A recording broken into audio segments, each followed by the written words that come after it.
now back to the Jiggy Jaguar Experience, starring comedian Chase Davis. Damn imaging fixed.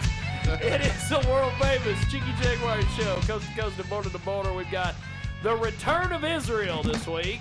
Yes, my Forget child. about what you've heard. Forget about squirrels and jello fights. Forget about ferrets jumping out of palm trees. We got Israel in the building. Yeah, I'm back. And we have, it is overtime, and as my man said earlier, the real players show up in overtime. Already. Yeah, definitely. So, man, it's been a great show.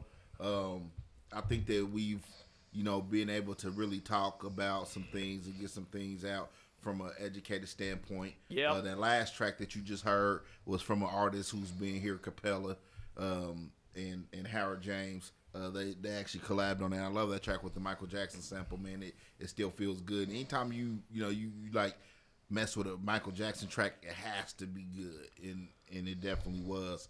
And while you were sleeping, man, I think that's fitting for Howard. Like the what they say, the race is not given to the swift.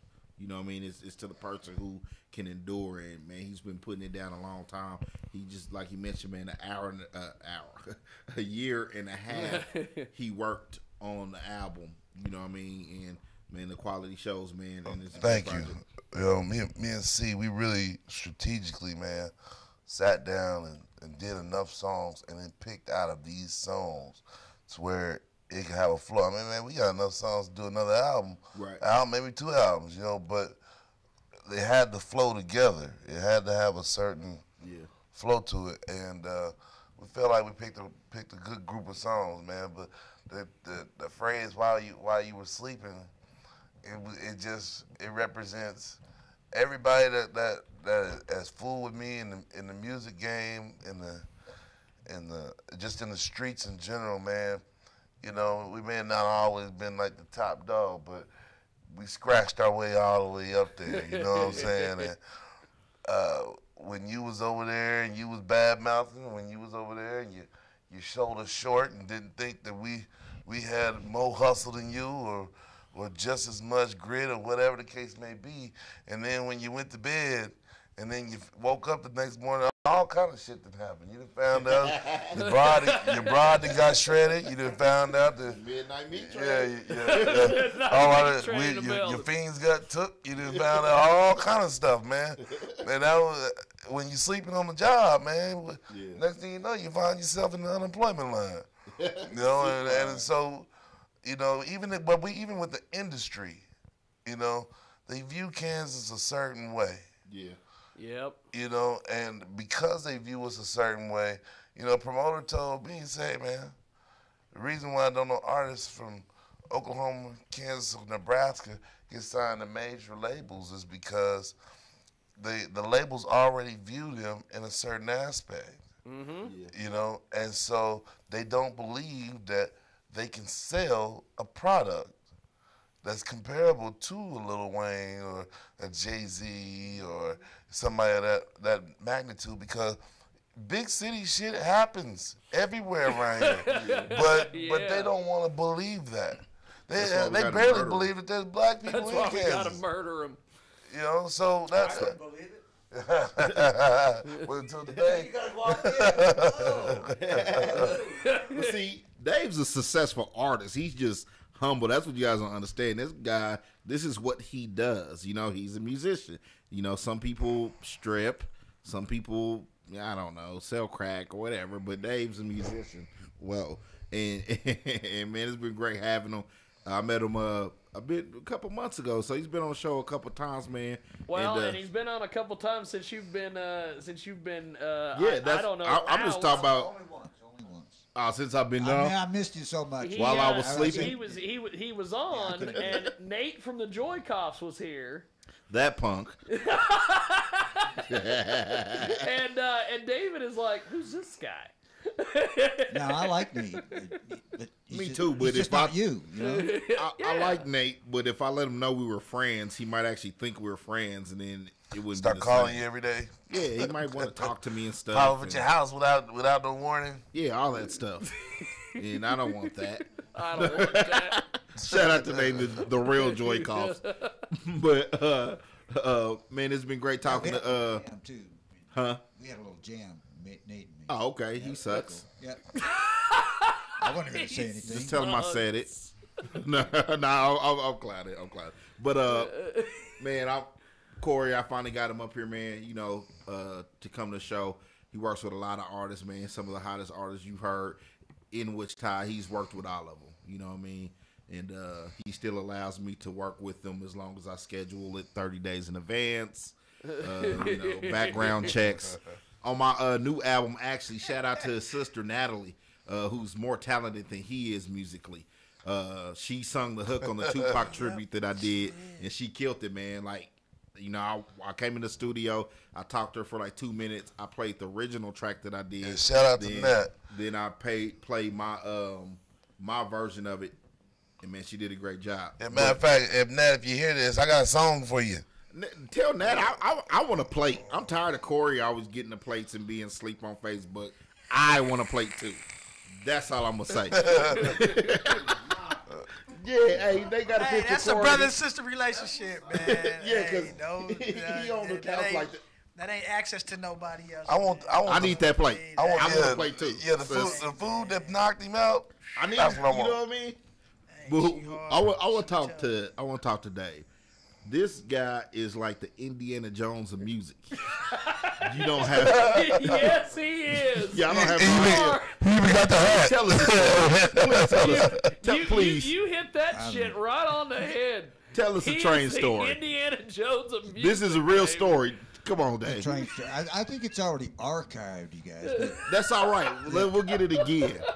The great Howard James wants to know. He's infatuated with trains, mainly the meat train at midnight. Yeah, Midnight Meat Train is a nickname I got a long time ago, man. If you listen to the album, it's kind of like a moniker you'll hear, you know. Midnight Meat Train. That's who I am. Here's the I train serve story dick by the pound. Your man served by the gram. As best as I can recite it again. I was down in Mexico in my wayward youth, which continues to this day, believe it or not. This is a real story. This motherfucker said, hold on, he said wayward youth. In Mexico. Yeah, oh, man. It's a good story when it starts off like that. Yeah, so come on. I was down in Mexico and I traveled all over. I went down not without a plan because I lived a lot of my life without a plan. And I ended up going all over the country. And I was waiting for the mushrooms to grow in Palenque, but it was the wrong season. I didn't know, you know, because I was stupid. I was young and I was stupid. So I'm waiting around and they didn't grow and I slowly ran out of money. I didn't have much to begin with, so I took a train to just north of Mexico City. How did you get on the train? Well, when you say you took the train, and then I got off. That was as far as I could get, and then I hitchhiked a little ways, and this guy told me in Spanish, you know, if you really want to get north, what you want to do is hop a train down here. And so I did. I waited for this train to come, and sure enough, where it came, it slowed down coming around this bend, and I had this backpack and a guitar, right? I'm like, that just sound like some G shit. I sound like a Brad Pitt movie, but go ahead. Well, exactly. Brad Pitt wasn't there. So I get on this train, I jump on it, and about a quarter of a mile down the track, there's a little town there in the station, and there's all these Mexicans who are the nicest people. Mexicans are the most polite people in the world. They just are. It's just their way. And so they just kind of ignore me. I'm on the train. Here's this dumbass gringo sitting there hanging on with a backpack and a guitar on a train coming in, and they're meeting their family and stuff, right? And I'm there, and I better duck around. This isn't going to work. So I go around the other side. I get on to this car that's open, and I'm just kind of waiting around for the train to take off. And there's some stuff. I hear some, you know, stuff bumping and stuff. Pretty soon after a while, I hear these footsteps and these guys talking, and I see this flashlights because it's dark now. And they come out and go, man, they're going to catch me in this train. I'm going to jail again. There's about three, 4 times in Mexico I thought I was going to jail, and I got lucky and never did. Yeah, because you'll get... Yeah, you don't come out of jail in Mexico. You know? No. It's better if you're American, but it's, you know, but yeah, it's not... Anyway, so they're coming back, and I hear I realize they're going to open this door. They open the door. They look in. point the flashlight up here, point it back, point it right at me, and I'm sitting there like this rat, kind of stuck in the corner. And they say, you know, if you want to go north, you got to get on a different car because this one's been disconnected from the train. So. So they had actually searched me out. Somebody had said, you know, there's some dumbass gringo that got in a car back there, and he's going to sit there and starve to death, and you're going to find him all blood and shit, right? So I got on the car, and I rode all the way up north to Mexico,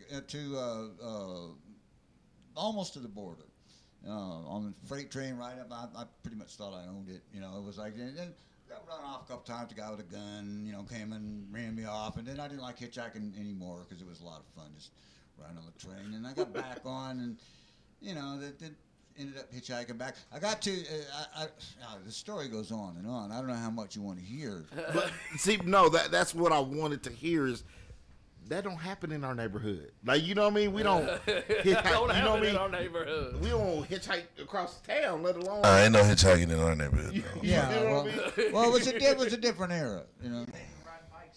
You know what I mean? I don't think they born with the muscles developed to ride bikes. Just play video games. He said you had a train story, and it brought that up because you know my moniker was the Midnight Meat Train, but. You know, I can appreciate that story. You got a story like the man from Dos Equis. But yeah, but it can't top the Midnight Meat Train story. You have to buy the album HJB while you were sleeping to find out about the Midnight Meat Train story. And you can hear the It is Meat not Train a story that you need to be talking about in front of your kids. Why don't Guarantee we play it? Huh? Why don't we play it? It's almost time for Iz to Yeah, go. it's almost time. But guess what? What I'm gonna do is I'm gonna get with Jiggy Jag, and I'm gonna set it up to where I'm gonna come back, man, and we can go through every song and whatnot, and just really Let's sit and do chop an it online up. album release party for it. Already, Right we now, it's been did that fun. about a couple weeks or so. We spent our time here thanks to Young C. Yes, sir. Mission Entertainment, Mixdown Studio.